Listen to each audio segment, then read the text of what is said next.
Bonjour à tous et bienvenue sur Chess Me pour une nouvelle partie, la 27e je crois, 27e partie.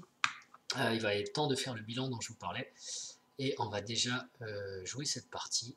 Couleur aléatoire puisque j'ai pas de défi. C'est parti. Ok, donc on joue contre Inoxy.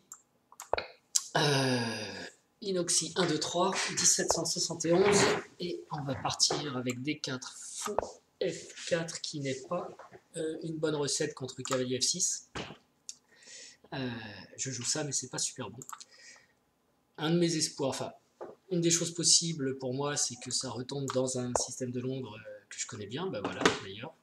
Et l'autre espoir c'est qu'on arrive dans une espèce de pirque là où les noirs espèrent jouer une est indienne, cavalier F6, G6, fou G7, etc. Et en fait on arrive à pousser E4. Et si on n'arrive pas à pousser E4, il y a encore d'autres variantes intéressantes avec H4. Bon.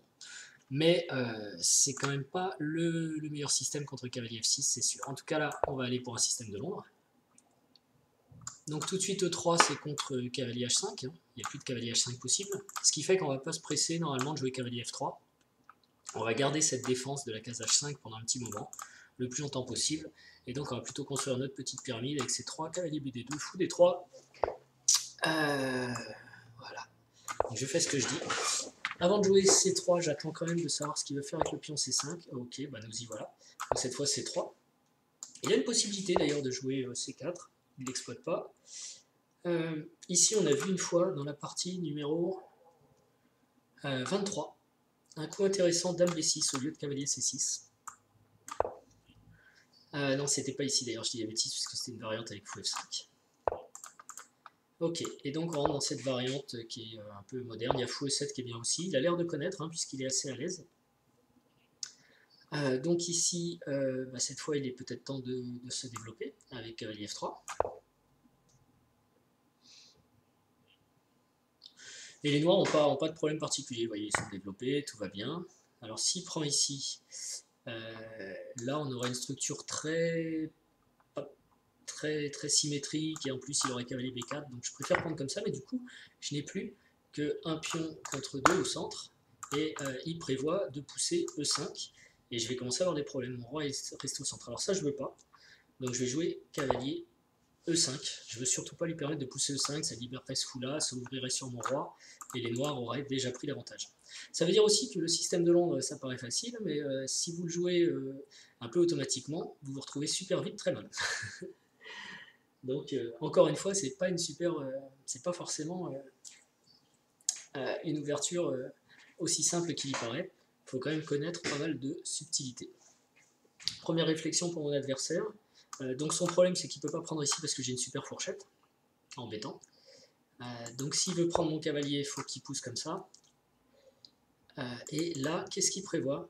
Je ne sais pas. Donc il aurait pu faire cavalier D7 et F6.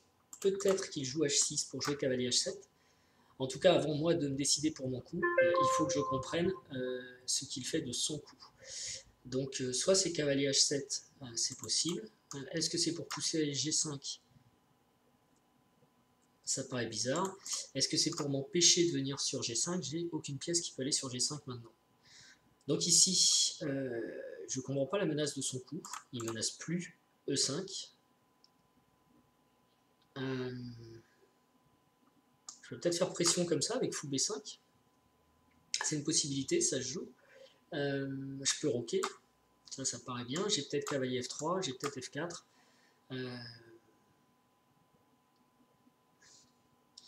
Il joue peut-être H6 contre des fous prend H7 qui arrivent parfois aussi, mais là on n'était pas vraiment dans la configuration. Et enfin, peut-être a-t-il peur de fou H4. Mais fou H4 ça pose un problème parce que je défends plus E5. Donc puis je vais pas pour fou H4 pour l'instant.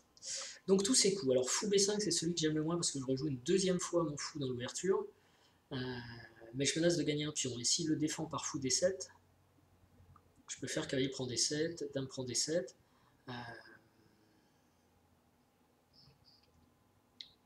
J'ai pas forcément perdu la paire de fous. Enfin, il a perdu la paire de fous, mais bon, il peut échanger ce fou-là, donc je vois pas de bénéfice de mon côté, puis j'ai relibéré la case de 5. Donc celui-ci, je vais l'oublier.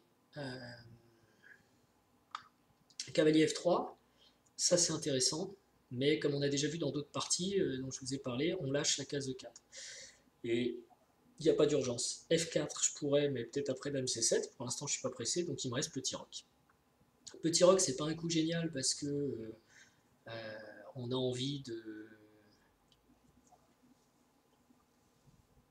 d'attaquer en fait à l'aile roi. Donc avec petit roc, c'est pas possible. Ou moins facile. J'ai encore dame E2 que j'ai pas considéré. Dame E2 qu'on joue quand on a encore le pion en E3 en fait. Parce qu'on peut mettre la tour en D1 et on peut pousser E4. Avec si pion prend, bon, peu importe ce qui se passe ici, on va ouvrir sur la dame là-bas. Donc c'est intéressant. Mais là, dame E2, ça met la dame en face de la tour, il va s'exciter à jouer cavalier D7 ou cavalier H7.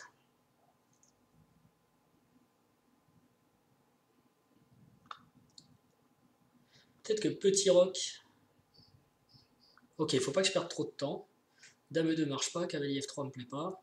F4. De toute façon, la tour est face au roi, je pense qu'il faut que je rock. Voilà. Allez, hop. Faut que je fasse attention à ne pas perdre trop de temps dans la 25e partie. C'était aussi avec les blancs, j'avais fait aussi un système de Londres et malheureusement j'ai été trop lent et à la fin je perds sur une gaffe, une partie qui est intéressante. Donc c'était cavalier H7, donc soit il veut jouer F6, mais F6 ou F5 je suis content, je gagne la case G6. Soit il veut jouer cavalier G5, soit il veut sortir la dame aussi. En cavalier G5 ça fait pas grand chose. Il faut regarder aussi ce que fait son dernier coup, donc la dame en G5, je pense que je pourrais gagner un tempo avec des cavaliers F3 ou F4, donc je serais content. Son dernier coup par contre lâche la case E4. Ça veut dire que ce cavalier est libre. Je peux maintenant jouer cavalier F3, F6, cavalier G6. Et peut-être après il jouera F5, mais j'aurai cavalier E5. Ok. Je peux aussi sortir ma dame. Lui faire un peu peur, vous voyez, venir ici. Le problème c'est qu'il aurait dame H5 lui aussi. Dame F3, c'est intéressant parce que F6, on l'a déjà vu dans une autre partie, n'est plus défendu. F7, pardon, donc F6. Il va quand même salement affaiblir son roi, je pense, ici. Je pense que son idée, c'est F6, mon cavalier va quelque part et il échange les fous. Ok. Donc j'ai peut-être cavalier F3, F6, fou H4, clouage, donc il faut que la dame bouge, je sais pas, dame... ouais, c'est pas terrible parce que mon cavalier, sur dame H4, il peut quand même prendre ici, gagner un pion. Il faut regarder sacrifice aussi, cavalier prend, roi prend, est-ce que c'est intéressant ça? Il a fou ici, hein. Ah ouais, j'ai mis 3 heures à voir ça. Vous voyez, mais il faut regarder, on pense qu'à des coups logiques et on oublie le principal. Donc ici, en fait, je peux faire fou prend échec, roi prend, cavalier prend. Direct. Et donc si je veux pas donner mon fou, je peux faire cavalier prend aussi direct. Alors c'est lequel le mieux? Cavalier prend, si roi prend, fou prend, il a G7. Pour enfermer mon fou. Dame F3 échec. Roi G7, mon fou est enfermé. Donc il semblerait qu'il vaille mieux que je prenne d'abord avec échec. Et ça l'oblige quasiment à prendre, sinon il perd une pièce. Et cavalier prend. Dame et fou sont attaqués, donc il faut qu'il bouge la dame. Et je gagne son fou. J'ai 1 et 2 attaques sur le fou. C'est totalement gagnant. Check. C'est totalement gagnant. Alors j'ai pas de bol parce qu'on est au 12e coup. Donc partie d'entraînement... Ouais, parce qu'après cavalier F7, la dame est attaquée, mais pas de bol, le fou est attaqué 2 fois aussi, il est défendu 0 ou qu'une fois par la dame. Donc je vais gagner une pièce. Alors attendez, parce que je le prends avec le cavalier, après il faut encore que mon cavalier sorte. Mais, parce que par exemple, roi prend H7, cavalier prend F7, dame C7, cavalier prend D6. Ouais, mais il attaque la tour en même temps, donc c'est une catastrophe pour les noirs. Son H6, cavalier H7, vous voyez, il connaissait le plan jusqu'à E5. Quand leur cavalier était en E5, il s'est mis à jouer, mais un plan très bizarre. H6, cavalier H7. On rebouge le cavalier alors que le fou n'a pas été développé. On affaiblit le roc, et là c'est bien l'affaiblissement du roc qui paye. Hein.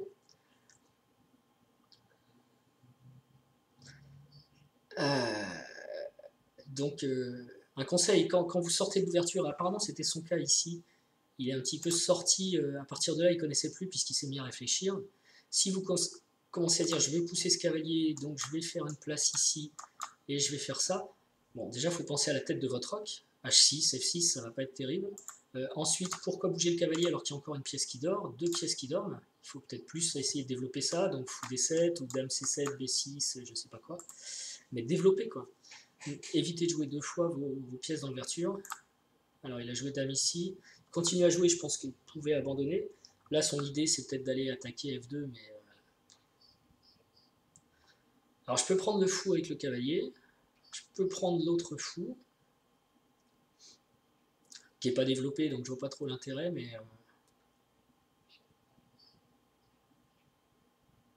Et je regarde, là je suis en train d'attendre parce que je regarde dame C2. Est-ce que dame C2 échec? Cet échec intermédiaire apporte quelque chose. Roi G8. Non, le roi est bien en H7, je pourrais me servir de cet échec à un moment ou à un autre. Et avant qu'il me batte en F2, il va se passer du temps quand même. Parce que là en plus il m'a donné des pièces, mais il sait créer des faiblesses, il n'y en a aucune de faiblesse dans la position.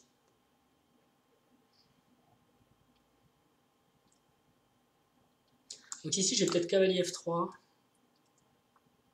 suivi de cavalier E5. Il faut que je fasse attention à fou D7 quand même, parce que mon cavalier je vais avoir plus de mal à le ressortir.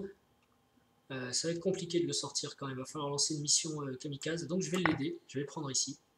Et après je fais cavalier F3, cavalier E5, dame D3. Toujours pareil, qu'est-ce qui menace? Là pour l'instant il a que réagi mes coups, il a une idée c'est dame F2, j'ai peut-être dame F3, parce qu'échange de dame je serais content. Et s'il bouge sa dame, ouais c'est dangereux. Donc cavalier F3, coup naturel, tranquille.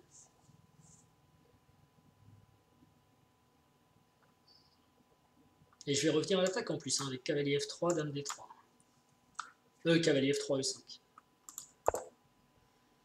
Ok, donc il veut peut-être amener son cavalier ici. Le problème c'est que cavalier E5, j'ai une fourchette, il faut qu'il défende D7. Pas drôle pour lui. Je le joue vite parce que je sens que le monsieur...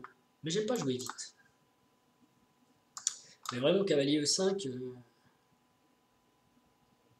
Si je l'avais joué aussi vite que je voulais, je suis sûr qu'il partait sur cavalier F5 direct et hop, je faisais la fourchette.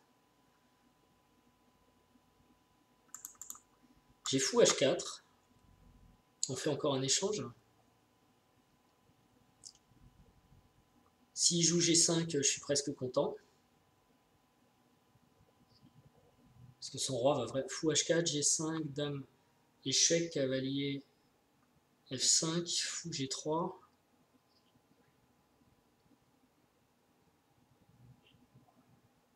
Est-ce que je suis content qu'il joue G5, je sais pas.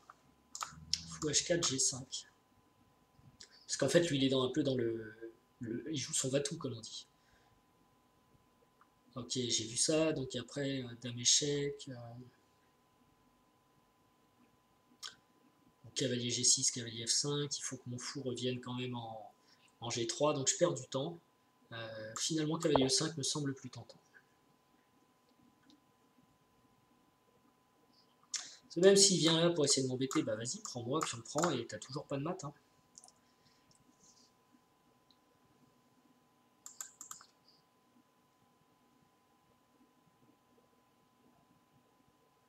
Et sur cavalier F5, enfin là, tout de suite, j'ai la fourchette, donc il faut qu'il joue sa tour, peut-être tour ici. Je peux avoir dame G4, même dame G5, avec l'idée de jouer fou H4, justement. Alors il joue ça tout de suite, donc il sacrifie la qualité. Là c'est... Ouais, ok, il abandonne. Ok, bah écoutez, je suis désolé, c'est encore une partie ultra courte. C'est curieux parce que des joueurs qui affichent 1700, presque 1800, là 1771, hier 1830, et en fait, dès qu'ils sortent un petit peu de leur ouverture, ils jouent des mauvais plans. Enfin, je vais regarder ça à l'analyse, donc je vous proposerai la partie d'analyse après. Je vous remercie, n'hésitez pas à mettre un pouce bleu si vous aimez la chaîne, à vous abonner et à regarder les vidéos. J'en poste pas mal en ce moment. J'ai rajouté le son sur les vidéos de la World Cup parce que comme ça dicte les coups, ça permet même de les jouer sur son échiquier. Ça, c'est encore une autre histoire. Si le son vous gêne, il suffit de le couper, donc pas de problème. Et bah, écoutez, je vous souhaite une bonne journée et j'espère à très bientôt pour des parties contre vous. Au revoir.